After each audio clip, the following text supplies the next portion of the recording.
3 साल का कोर्स स्नातक का होता था तो उसमें 6,000-7,000 रुपये में पढ़ाई हो जाती थी।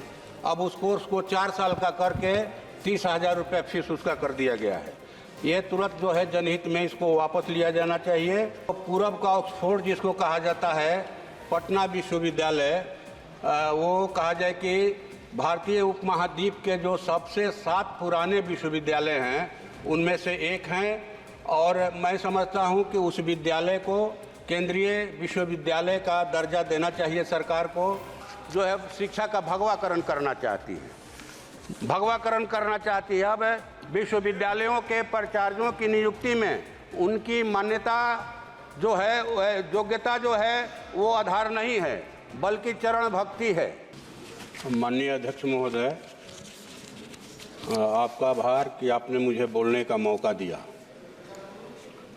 2020 में जब देश में कोरोना था, उसी समय नई शिक्षा नीति आई थी और हम लोग देख रहे हैं कि इस नई शिक्षा नीति से जो पिछले साल लागू की गई, देश के जो करोड़ों भूमिहीन गरीब किसान हैं, खेत मजदूर हैं, शहरी गरीब हैं जो फुटपाथ पर सब्जी बेचते हैं, ठेला चलाते हैं, रिक्शा चलाते हैं, वैसे लोगों को शिक्षा से दूर करने का कहा जाए कि इसमें रुझान दिखाई पड़ता है।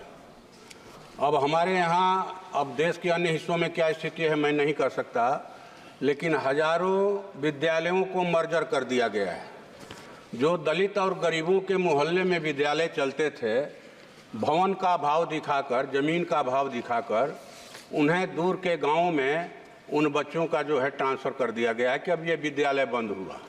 हजारों विद्यालय जो है बिहार में इस तरह से बंद किए जा चुके हैं और निश्चित तौर पर इसका प्रभाव जो है गरीबों के बच्चों पर की पढ़ाई पर पड़ रहा है, वो शिक्षा से दूर हो रहे हैं।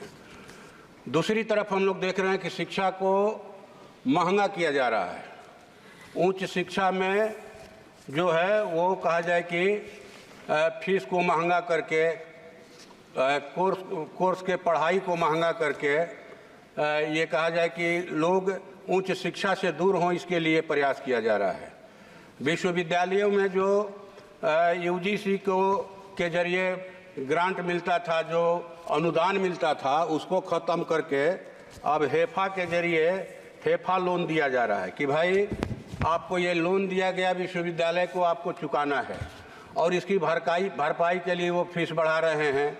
वो जो है कोर्स का माने कहिए कि पढ़ाई महंगा कर रहे हैं। वो जो है कैंपस की ज़मीन जो है किराए पर लगा रहे हैं, निजी कंपनियों को दे रहे हैं। तो मैं समझता हूं कि इस चीज़ पर रोक लगना चाहिए। अगर ऐसा हुआ तो जो विश्वविद्यालय गरीब बच्चों के पढ़ाई को भी कहा जाए कि ये मंजूरी देते थे, कम फीस के कारण लोग पढ़ लेते थे, उनकी पढ़ाई जो है बंद हो जाएगी। तीसरी बात है कि जो फीस वृद्धि का है, अब जैसे 3 साल का कोर्स स्नातक का होता था तो उसमें 6,000-7,000 रुपये में पढ़ाई हो जाती थी। अब उस कोर्स को 4 साल का करके 30,000 रुपये फीस उसका कर दिया गया है। ये तुरंत जो है जनहित में इसको वापस लिया जाना चाहिए।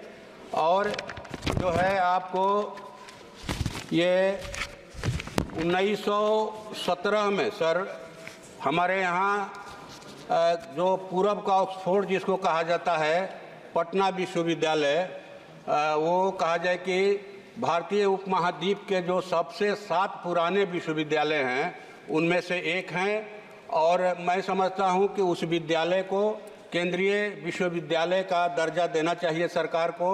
जो विश्वविद्यालय का शताब्दी समारोह हुआ, उसमें हमारे बिहार के माननीय मुख्यमंत्री जी ने भी माननीय प्रधानमंत्री जी से ये अपील किया था कि इसको आप केंद्रीय विश्वविद्यालय का दर्जा दीजिए, लेकिन वो अभी तक दर्जा नहीं मिला। और मैं पुनः आपके माध्यम से सरकार से मांग करता हूं कि केंद्रीय विश्वविद्यालय का दर्जा दिया जाए। ये विश्वविद्यालय की पहचान जो है बिहार की अस्मिता से जुड़ा है और मैं समझता हूं कि सरकार को हमारी इस मांग को पूरा करना चाहिए। महोदय, हाल ही में नीट परीक्षा में जो पेपर लीक हुआ, उससे साबित कर दिया है कि ये सरकार न शिक्षा दे सकती है न ठीक से परीक्षा ले सकती है। ये साबित हो गया है। बिहार और गुजरात सहित 4 राज्यों की पुलिस ने कई लोगों को गिरफ्तार किया है इस मामले में लेकिन अभी तक जो है वो परीक्षा कैंसिल नहीं किया गया। 25 लाख छात्रों का भविष्य जो है वो अधर में लटका हुआ है। मेरी मांग है कि उस परीक्षा को कैंसिल किया जाए और फिर से नई परीक्षा ली जाए। एनटीए परीक्षा लेने में सफल नहीं है, कई पेपर लीक हुए हैं, इसलिए इसको भंग किया जाए और हमारे माननीय शिक्षा मंत्री जी नैतिकता के आधार पर इस्तीफा दें, ये हमारी मांग है। अल्पसंख्यक छात्र छात्राओं के लिए जो दी जाने वाली वजीफा थी, जो फेलोशिप मौलाना आज़ाद फेलोशिप, उसको बंद कर दिया गया है। क्यों बंद कर दिया गया है, इसे फिर से चालू किया जाए। और अंत में ये कहेंगे महोदय कि सरकार जो है शिक्षा का भगवाकरण करना चाहती है, भगवाकरण करना चाहती है। अब विश्वविद्यालयों के प्राचार्यों की नियुक्ति में उनकी मान्यता जो है, योग्यता जो है वो आधार नहीं है, बल्कि चरण भक्ति है, चरण भक्ति है। सिलेबस चेंज किया जा रहा है, अशिक्षा को और अंधविश्वास को बढ़ावा दिया जा रहा है। अभी DU का समाप्त कीजिएगा, जो बंद कर रहे हैं सर, DU का जो लॉ फैकल्टी है उसमें मनुस्मृति को सिलेबस में शामिल किया गया, जिसे भारी विरोध के बाद सरकार ने उसको वापस लिया। और हमारे यहाँ की मांग है, एक सर चांदी हॉस्टल है, दलित छात्र रहते हैं वहाँ 200, और जर्जर है 1990 में ही उसको अयोग्य घोषित कर दिया गया है। आपके माध्यम से सरकार से हम मांग करते हैं कि उसको जो है नया हॉस्टल बना करके उन दलित छात्रों को दिया जाए। और मुचकुंद दुबे आयोग की जो सिफारिश है, समान शिक्षा की माने सिफारिश, उसको देश में लागू किया जाए। और हमारे यहाँ कस्तूरबा विद्यालयों में जो है बहुत ही शौचालयों की स्थिति खराब है, दोनों टाइम भोजन जो है चावल दिया जाता है। धन्यवाद। इस पर सरकार ध्यान दे और उसको कहा जाए कि मैंने ये करे, सरकार ध्यान दे करके ठीक करे। और प्राइवेट स्कूलों में जो 25% गरीब बच्चों के नामांकन का आरक्षण है उसको सख्ती से लागू किया जाए। धन्यवाद महोदय, आपने मुझे मौका दिया। धन्यवाद महोदय।